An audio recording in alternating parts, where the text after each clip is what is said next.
ನಮಸ್ಕಾರ. ಆಹಾರ, ಆರೋಗ್ಯ, ಅಧ್ಯಾತ್ಮ ಈ ಸಂಸ್ಕಾರದ ಬೆಳಕಿಗೆ ತಮ್ಮೆಲ್ಲರಿಗೂ ಸ್ವಾಗತ, ಸುಸ್ವಾಗತ.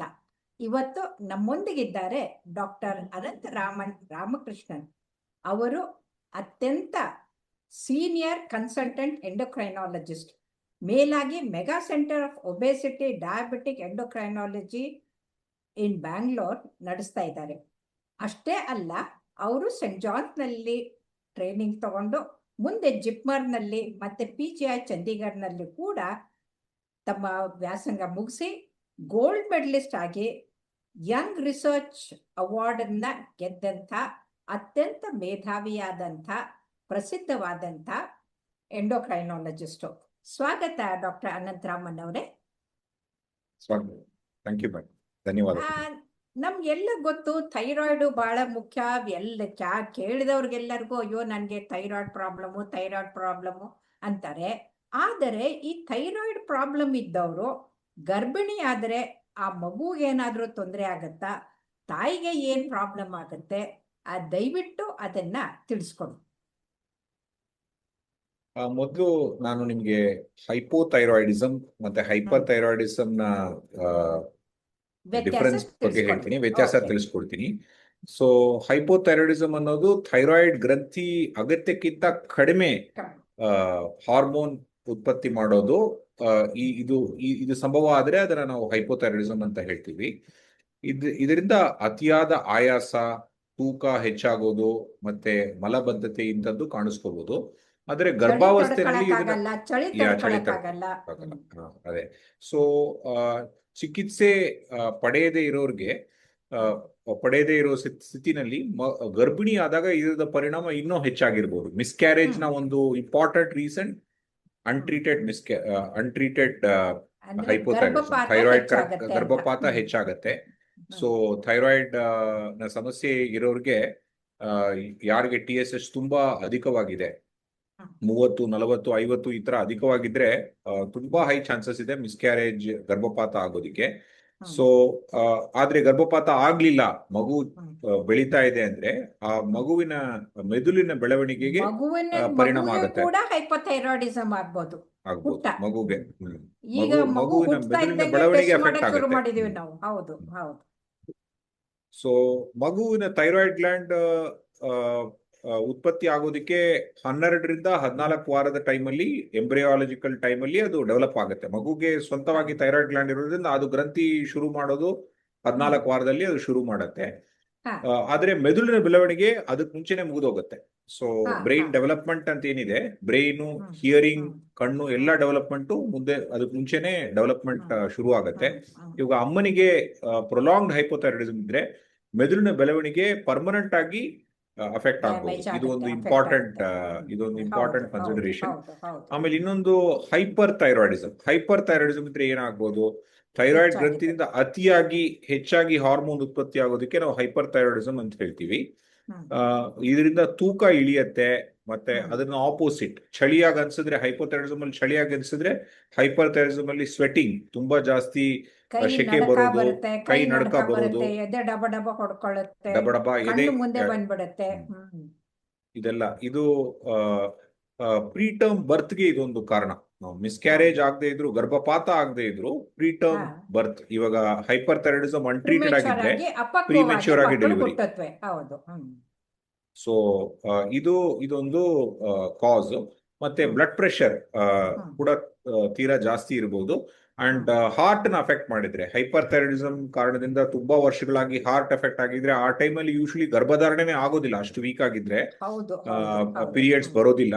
ಸೊ ಬಟ್ ಹಾಗೂ ಕೆಲವೊಮ್ಮೆ ಆಗೋಗ್ಬಿಟ್ರೆ ಬ್ರೆತ್ಲೆಸ್ನೆಸ್, ಹಾರ್ಟ್ ಅಫೆಕ್ಟ್ ಆಗ್ಬಿಟ್ಟು ಇದು ನೀರು ಸೇರ್ಕೊಳ್ಳೋದು ಇಂತನೂ ಆಗ್ಬೋದು. Hyperthyroid state with heart failure ನೋಡಿದೀವಿ ಡ್ಯೂರಿಂಗ್ ಪ್ರೆಗ್ನೆನ್ಸಿ. ಸೊ ಅದನ್ನ ನಾವು ನೋಡ್ಬೇಕಾಗತ್ತೆ. ಸೊ ಇದನ್ನ ಯಾವ ತರ ನಾವು ಮಾಡ್ಬೇಕು, ಇವಾಗ ಗರ್ಭಿಣಿ ಹೆಂಗಸರಲ್ಲಿ ನಾವು ಯಾವ ತರ ಥೈರಾಯ್ಡ್ ಇದೆಯಾ ಇಲ್ವಾ ಅಂತ ಹೇಗೆ ಚೆಕ್ ಮಾಡೋದು? ಇವಾಗ ರೆಕಮೆಂಡೇಶನ್ ಏನು ಅಂದ್ರೆ, ಗರ್ಭಿಣಿ ಆಗಿದ್ದಾರೆ ಅಂತ ಗೊತ್ತಾದ ತಕ್ಷಣ ಬೇರೆ ಎಲ್ಲಾ ಟೆಸ್ಟ್ ಮಾಡ್ತಾರೆ. ರಕ್ತ ಶುಗರ್ ಇದೆಯಾ ಇಲ್ವಾ ಅಂತ ಚೆಕ್ ಮಾಡ್ತೀವಿ, ಹಿಮೋಗ್ಲೋಬಿನ್ ಕರೆಕ್ಟ್ ಆಗಿದೆಯಾ ಅಂತ ಚೆಕ್ ಮಾಡ್ತೀವಿ. ಅದ್ರ ಜೊತೆಗೆ TSH ಮತ್ತೆ ಫ್ರೀ T4 2 ಹಾರ್ಮೋನ್ ಟೆಸ್ಟ್ ಮಾಡಿಸಿ ನಾವು ನೋಡೋದು ಒಳ್ಳೇದು. ಮೊದಲನೇ ಥೈರಾಯ್ಡ್ ಸಮಸ್ಯೆನ ಹೈಪೋಥೈರಾಯ್ಡಿಸಮ್ ಇಲ್ಲ ಹೈಪರ್ ಥೈರಾಯ್ಡಿಸಮ್ ಅರ್ಲಿ ಆಗಿ ಡಯಾಗ್ನೋಸ್ ಮಾಡಿದ್ರೆ ಇಮಿಡಿಯೇಟ್ ಆಗಿ ನಾವು ಅದಕ್ಕೆ ಟ್ರೀಟ್ಮೆಂಟ್ ಕೊಡ್ಬೋದು. ಹೌದು ಹೌದು ಹೌದು ಸೊ ಇದಿದ್ರು ಕೆಲವು ಪೇಷಂಟ್ಸ್ಗೆ TSH ಲೋ ಆಗಿ ಬರುತ್ತೆ. ಆಲ್ಮೋಸ್ಟ್ 5% ಪ್ರೆಗ್ನೆಂಟ್ ಲೇಡೀಸ್ಗೆ TSH ಲೋ ಆಗಿ ಬರುತ್ತೆ. ಅದಕ್ಕೆ ಏನು ಟ್ರೀಟ್ಮೆಂಟ್ ಕೊಡೋದು ಬೇಕಾಗಿಲ್ಲ.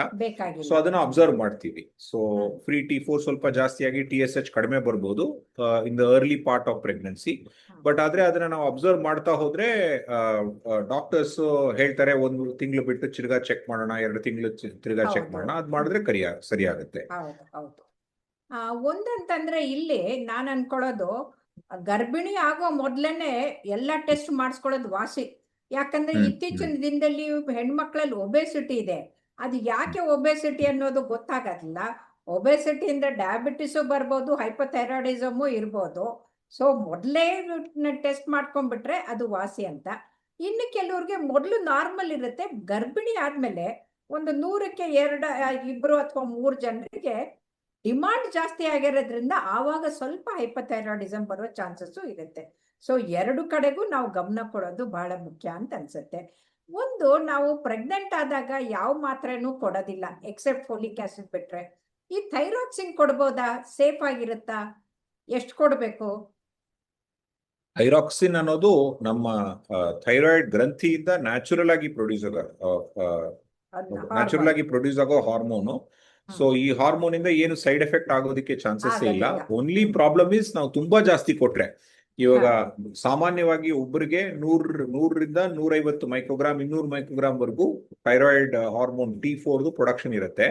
ಕೆಲವ್ರಿಗೆ ತುಂಬಾ ಜಾಸ್ತಿ ನಾವು ಕೊಟ್ಬಿಟ್ರೆ ಅದರಿಂದ ಓವರ್ ರಿಪ್ಲೇಸ್ಮೆಂಟ್ ಆಗ್ಬೋದು. ಅದ್ ಬಿಟ್ರೆ ಬೇರೆ ಏನು ಪರಿಣಾಮ ಏನು ಇರೋದಿಲ್ಲ. ಯಾಕಂದ್ರೆ ಸೈಡ್ ಎಫೆಕ್ಟ್ ಆಗೋದಿಲ್ಲ, ಅಡ್ಡ ಪರಿಣಾಮ ಏನು ಇರೋದಿಲ್ಲ. Very good. ಹಾಗಾದ್ರೆ ಈಗ ಈ ಗರ್ಭಿಣಿಯವ್ರಿಗೆ ಇಷ್ಟೆಲ್ಲ ತೊಂದರೆ ಆಗೋದ್ರಿಂದ ನೀವು ಯಾವ ರೀತಿಯಿಂದ ಅಡ್ವೈಸ್ ಮಾಡ್ತೀರಿ? ಅವ್ರಿಗೆ ಎಷ್ಟು ಡೋಸು ಹೇಗೆ ಕೊಡ್ತೀರಿ? ಅದನ್ನ ಹೆಚ್ಚು ಆಗ್ಬಾರ್ದು, ಕಡಿಮೆ ಆಗ್ಬಾರ್ದು ಅಂದ್ರೆ ಅದನ್ನ ಹೇಗೆ ನೀವು ನಿಯಂತ್ರಣದಲ್ಲಿ ಇಟ್ಕೊಳ್ತೀರಿ? ಇವಾಗ ಫಸ್ಟ್ ಹೊಸದಾಗಿ ಯಾರಾದ್ರೂ ಹೈಪೋಥೈರಾಯ್ಡಿಸಮ್ ಫಸ್ಟ್ ಟೈಮ್ ಡಯಾಗ್ನೋಸ್ ಆಗಿರೋರ್ಗೆ ಇವಾಗ TSH ವ್ಯಾಲ್ಯೂ ನೋಡ್ತೀವಿ. TSH 10ಕ್ಕಿಂತ ಕಡಿಮೆ ಇದ್ರೆ ನಾವೇನ್ ಮಾಡ್ತೀವಿ, 1 ಮೈಕ್ರೋಗ್ರಾಮ್ ಪರ್ ಕಿಲೋಗ್ರಾಮ್ ವೆಯ್ಟ್ ನಾನು ಥೈರಾಯ್ಡ್ ಹಾರ್ಮೋನ್ ಶುರು ಮಾಡ್ತೀನಿ. ಸೊ ಯಾರಾದ್ರೂ ವೆಯ್ಟ್ ಇವಾಗ 60 ಕಿಲೋಗ್ರಾಮ್ ಇದ್ರೆ 62.5 ನಿಯರೆಸ್ಟ್ ಡೋಸ್ ಸಿಗುತ್ತೆ. ಅದನ್ನ ನಾನು ಸ್ಟಾರ್ಟ್ ಮಾಡ್ಬಿಟ್ಟು 1 ತಿಂಗಳ ನಂತರ ತಿರ್ಗಾ ಪರೀಕ್ಷೆ ಮಾಡ್ತೀನಿ. ಇದು ನಾನು ಸಾಮಾನ್ಯವಾಗಿ ಮಾಡೋ ಡೋಸಿಂಗ್. ಇವಾಗ TSH ತುಂಬಾ ಜಾಸ್ತಿ ಇದೆ, ಯಾರಿಗಾದ್ರೂ 10ಕ್ಕಿಂತ ಜಾಸ್ತಿ ಇದೆ, 15, 20, 40 ಕೂಡ ಬರ್ಬೋದು ಹೈಪೋಥೈರಾಯ್ಡಿಸಮ್ ಇರೋ ಪೇಷಂಟ್ಸ್. ಅವ್ರಿಗೆ ಏನ್ ಮಾಡ್ತೀನಿ, 2 ಮೈಕ್ರೋಗ್ರಾಮ್ ಪರ್ ಕಿಲೋಗ್ರಾಮ್ ಕೊಡ್ತೀವಿ. ಸೊ ವೆಯ್ಟ್ 60 ಕಿಲೋಗ್ರಾಮ್ 70 ಕಿಲೋಗ್ರಾಮ್ ಇದ್ರೆ 125, 137 ಆ ತರ ಕೊಡ್ಬೋದು ಥೈರಾಯ್ಡ್ ನಾರ್ಮಲ್ ಡೋಸಿಂಗ್. ಇವಾಗ ಆಲ್ರೆಡಿ ಯಾರಾದ್ರೂ ಡಯಾಗ್ನೋಸ್ ಆಗಿ ತಗೊಳ್ತಾ ಇದ್ರೆ ನಾವೇನ್ ಮಾಡ್ಬೇಕು, ಆಲ್ರೆಡಿ 100 ಮೈಕ್ರೋಗ್ರಾಮ್ ತಗೊಳ್ತಾ ಇದ್ರೆ TSH ನಾರ್ಮಲ್ ಆಗಿದೆ, ಇವಾಗ ಗರ್ಭಧಾರಣೆ ಅವ್ರದ್ದು ಆಗಿದ್ರೆ ಅದನ್ನ ನಾವು 25 to 30% ಜಾಸ್ತಿ ಮಾಡ್ಬೇಕಾಗುತ್ತೆ. 100 ಮೈಕ್ರೋಗ್ರಾಮ್ ತಗೊಳ್ತಾ ಇರೋರಿಗೆ 125, 130 ಆತರ ಇನ್ಕ್ರೀಸ್ ಮಾಡ್ಬೇಕಾಗುತ್ತೆ ಥೈರಾಯ್ಡ್ ಹಾರ್ಮೋನ್ ನ ಡೋಸ್ ನ. ಇದು ಥೈರಾಯ್ಡ್ ಹಾರ್ಮೋನ್ ನ ಡೋಸಿಂಗ್. ಮತ್ತೆ ಮಾನಿಟರಿಂಗ್, ನೀವು ಮೊದಲೇ ಥೈರಾಯ್ಡ್ ಇದ್ದು ಇವಾಗ ಪ್ರೆಗ್ನೆಂಟ್ ಆಗಿದ್ರು ತಿಂಗಳಿಗೊಮ್ಮೆ ಮಾಡಬೇಕು ಫಸ್ಟ್ 2-3 ಮಂತ್ಸ್ಗೆ.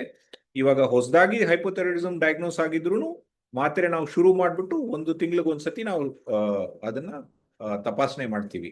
ರಕ್ತ ಪರೀಕ್ಷೆ ಮಾಡಿ ತಪಾಸಣೆ ಮಾಡ್ತೀವಿ TSH ನಾರ್ಮಲ್ ಆಗಿದೆಯಾ ಇಲ್ವಾ ಅಂತ. ನಾನ್ ಪ್ರೆಗ್ನೆಂಟ್ ಸ್ಟೇಟ್ ಅಲ್ಲಿ ತಿಂಗಳಿಗೊಮ್ಮೆ ಮಾಡೋದಿಲ್ಲ, 3 ತಿಂಗಳಿಗೋ 6 ತಿಂಗಳಿಗೋ ಒಂದ್ಸತಿ ನಾವು ಥೈರಾಯ್ಡ್ ನ ಪರೀಕ್ಷೆ ಮಾಡ್ತೀವಿ. ಆದ್ರೆ ಗರ್ಭಧಾರಣೆ ಆಗಿರೋ ಪರಿಸ್ಥಿತಿನಲ್ಲಿ ನಾವು ತಿಂಗಳಿಗೊಮ್ಮೆ 1 or 2 ಟೈಮ್ಸ್ ಮಾಡ್ಬೇಕಾಗತ್ತೆ. ಒನ್ಸ್ ಥೈರಾಯ್ಡ್ ನಾರ್ಮಲ್ ಆಗಿದೆ ಅಂತ ಗೊತ್ತಾದ್ಮೇಲೆ ಆಫ್ಟರ್ 14 ವೀಕ್ಸ್ 2 ತಿಂಗಳಿಗೊಂದ್ಸತಿ ಮಾಡಿದ್ರು ನಡೆಯುತ್ತೆ. ಹಾಗಾದ್ರೆ ಈ ಥೈರಾಯ್ಡ್ ಸಮಸ್ಯೆ ಇದ್ದವ್ರಿಗೆ ಅವ್ರ ಮಗುವಿಗೆ ಏನಾದ್ರೂ ತೊಂದರೆ ಆಗ್ಬಹುದಾ ಹುಟ್ಟಿದ ಮೇಲೆ? ಅದನ್ನ ಹೇಗೆ ನೋಡ್ಕೋಬೇಕು? ಇವಾಗ ನಾವು ಹೇಳಿರೋ ತರ ಥೈರಾಯ್ಡ್ ನ ಮೇಡಮ್ ಹೇಳಿದ್ರಿ ನೀವು, ಪ್ರೆಗ್ನೆನ್ಸಿಗೆ ಮುಂಚೆನೆ ನಾವು ಚೆಕ್ ಮಾಡ್ತೀವಿ. ಪ್ರೆಗ್ನೆನ್ಸಿಗೆ ಮುಂಚೆನೆ ಚೆಕ್ ಮಾಡಿ ಕರೆಕ್ಟ್ ಮಾಡಿರೋರ್ಗೆ, ಇಲ್ಲ ಪ್ರೆಗ್ನೆನ್ಸಿ ಆದ ತಕ್ಷಣ ಥೈರಾಯ್ಡ್ ನ ಪರೀಕ್ಷೆ ಮಾಡಿ ಅದರಲ್ಲಿ ಏನಾದ್ರೂ ಮಿಸ್ಟೇಕ್ ಇದ್ರೆ ಕರೆಕ್ಟ್ ಮಾಡಿದ್ರೆ ಮಗುಗೆ ಏನು ಪರಿಣಾಮ ಇರೋದಿಲ್ಲ. ಸೊ ಇದು ಎಲ್ಲಾ ಸ್ಟಡಿನೂ ತೋರಿಸ್ತಾ ಇದೆ, ಏನು ಪರಿಣಾಮ ಇರೋದಿಲ್ಲ. ಇವಾಗ ಅನ್ಟ್ರೀಟೆಡ್ ಹೈಪೋಥೈರಾಯ್ಡಿಸಮ್, ಯಾರು ದೂರ ಪ್ರದೇಶದಲ್ಲಿದ್ದಾರೆ, 2 ತಿಂಗಳು 3 ತಿಂಗಳು 4 ತಿಂಗಳು 5 ತಿಂಗಳು 6 ತಿಂಗಳು 1 ವರ್ಷ, 2 ವರ್ಷ, 3 ವರ್ಷ ಹಿಲ್ಲಿ ಏರಿಯಾಸ್ ಅಲ್ಲಿ ಇದ್ದಾರೆ, ಡಾಕ್ಟರ್ ಆಕ್ಸೆಸ್ ಇಲ್ಲ, ಪ್ರೆಗ್ನೆಂಟ್ ಆಗಿದ್ದಾರೆ, 6 ತಿಂಗಳು 7 ತಿಂಗಳ ನಂತರ ನಾವು ಚೆಕ್ ಮಾಡ್ತಾ ಇದೀವಿ ಹೈಪೋಥೈರಾಯ್ಡಿಸಮ್ ಅಂತ ಪರಿಸ್ಥಿತಿನಲ್ಲಿರೋರು, ದಿಸ್ ಇಸ್ ವೆರಿ ರೇರ್. ಇವಾಗ ಕರ್ನಾಟಕದಲ್ಲಿ ಆತರ ಯಾವುದು ಏರಿಯಾ ಇಲ್ಲವೇ ಇಲ್ಲ. ಆಲ್ಮೋಸ್ಟ್ ಎಲ್ಲ ಕಡೆನೂ ನಮಗೆ ಪ್ರೈಮರಿ ಹೆಲ್ತ್ ಸೆಂಟರ್ ಎಲ್ಲ ಇರೋದ್ರಿಂದ we don't see that. But ಕೆಲವರು ಹಾಸ್ಪಿಟಲ್ಗೆ ಹೋಗೋದಿಲ್ಲ. ಅಂತ ಪರಿಸ್ಥಿತಿನಲ್ಲಿ ನಮಗೆ ಡಯಾಗ್ನೋಸಿಸ್ ಡಿಲೇ ಆಗಿರ್ಬೋದು. ಅಂತ ಪರಿಸ್ಥಿತಿಯಲ್ಲಿ ಮೆದುಳಿನ ಬೆಳವಣಿಗೆ ಕಡಿಮೆ ಆಗಿರೋದ್ರಿಂದ ಸ್ವಲ್ಪ IQ ಪಾಯಿಂಟ್ಸ್ ರೆಡ್ಯೂಸ್ ಆಗ್ಬೋದು ಮಗುಗೆ. ಇದೊಂದು ಪರಿಣಾಮ. ಇನ್ನೊಂದು ಕಡಿಮೆ ಆಗುತ್ತೆ, IQ ಕಡಿಮೆ ಆಗುತ್ತೆ. ಸೊ ಲೇಟರ್ ಆನ್ ಮಗುದು ಸ್ಕೂಲ್ ಪರ್ಫಾರ್ಮೆನ್ಸ್, ಇದು ಲೈಫ್ ಲಾಂಗ್ ಇದ್ರದ್ದು ಪರಿಣಾಮ ಇರೋದ್ರಿಂದ ಇದು ಟ್ರೀಟ್ಮೆಂಟ್ ತುಂಬಾ ಸುಲಭ. ಇದರಲ್ಲಿ ಏನ್ ಬ್ಯೂಟಿ ಅಂದ್ರೆ ನಾವು ಕೊಡೋ ಟ್ರೀಟ್ಮೆಂಟ್ ₹1 ಕಡಿಮೆ ಒಂದು ದಿನಕ್ಕೆ ಥೈರಾಯ್ಡ್ ಹಾರ್ಮೋನ್. ಸೊ ಆದ್ರೆ ನಾವು ಟ್ರೀಟ್ಮೆಂಟ್ ಕೊಡ್ಲಿಲ್ಲ ಅಂದ್ರೆ ಅದರದ್ದು ಪರಿಣಾಮ ಲಕ್ಷ ಕೋಟಿಗಟ್ಟಲೆ ಜೀವನ ಪರ್ಯಂತ ಇರುತ್ತೆ. ಮಗುಗೆ ಮೈಲ್ಡ್ ಮೆಂಟಲ್ ಪ್ರಾಬ್ಲಮ್ ಇದ್ರೆ ಅಪ್ಪ ಅಮ್ಮ ಅವ್ರನ್ನ 40-50 ವಯಸ್ಸವರೆಗೂ ನೋಡ್ಕೋಬೇಕಾಗತ್ತೆ. ಸೊ ಇದು ಒಳ್ಳೆ ಪ್ರಾಬ್ಲಮ್ ಆಗ್ಬಿಡತ್ತೆ. ಸೊ ಇದನ್ನ ನಾವು ಅವಾಯ್ಡ್ ಮಾಡಬೇಕು, ಏನೇ ಪ್ರಾಬ್ಲಮ್ ಇದ್ರು. ಸೊ ಅದಕ್ಕೆ ಹೈಪೋಥೈರಾಯ್ಡಿಸಮ್ ನಾವು ಟ್ರೀಟ್ ಮಾಡಬೇಕು. ಹೈಪರ್ ಥೈರಾಯ್ಡಿಸಮ್ ಸ್ವಲ್ಪ ಸುಲಭ ಟ್ರೀಟ್ ಮಾಡೋದು ಡ್ಯೂರಿಂಗ್ ಪ್ರೆಗ್ನೆನ್ಸಿ. ಯಾಕಂದ್ರೆ ಹೈಪರ್ ಥೈರಾಯ್ಡಿಸಮ್ ಇರೋ ಪೇಷಂಟ್ಸ್ಗೆ ಪ್ರೆಗ್ನೆಂಟ್ ಆಗಿದ ತಕ್ಷಣ ಥೈರಾಯ್ಡ್ ಇಂಪ್ರೂವ್ ಆಗ್ಬಿಡತ್ತೆ. ಸೊ ಥೈರಾಯ್ಡ್ ಇಂಪ್ರೂವ್ ಆಗ್ಬಿಡತ್ತೆ. ಇವಾಗ 10 ಮಿಲಿಗ್ರಾಮ್ ತಗೊಳ್ತಾ ಇರೋರು 5 ಮಿಲಿಗ್ರಾಮ್ ಗೆ ರೆಡ್ಯೂಸ್ ಮಾಡ್ತೀವಿ, 5 ಮಿಲಿಗ್ರಾಮ್ ತಗೊಳ್ಳೋದಕ್ಕೆ ಸ್ಟಾಪ್ ಮಾಡ್ಬಿಡ್ತೀವಿ ಯೂಶುವಲಿ. ಈ ತರ ನಾವು ಹೈಪರ್ ಥೈರಾಯ್ಡಿಸಮ್ ಪೇಷಂಟ್ಸ್ ನ ಮ್ಯಾನೇಜ್ ಮಾಡ್ತೀವಿ. ತುಂಬಾ ಧನ್ಯವಾದಗಳು ಡಾಕ್ಟರ್ ಅನಂತರಾಮನ್ ಅವರೇ. ಯಾಕಂದ್ರೆ ಸ್ಟಿಚ್ ಇನ್ ಟೈಮ್ ಸೇವ್ಸ್ 9 ಅನ್ನೋ ಹಾಗೆ ಸಮಯಕ್ಕೆ ಸರಿಯಾಗಿ ₹1 ಥೈರಾಕ್ಸಿನ್ ತಗೊಂಡ್ರೆ ಮಗು ಮತ್ತೆ ಅವರು ಇಬ್ರು ಚೆನ್ನಾಗಿರ್ಬೋದು ಅಂತ ಹೇಳ್ಕೊಟ್ರಿ. ತುಂಬಾ ಧನ್ಯವಾದಗಳು. ನಮಸ್ಕಾರ. Thank you. ಧನ್ಯವಾದ.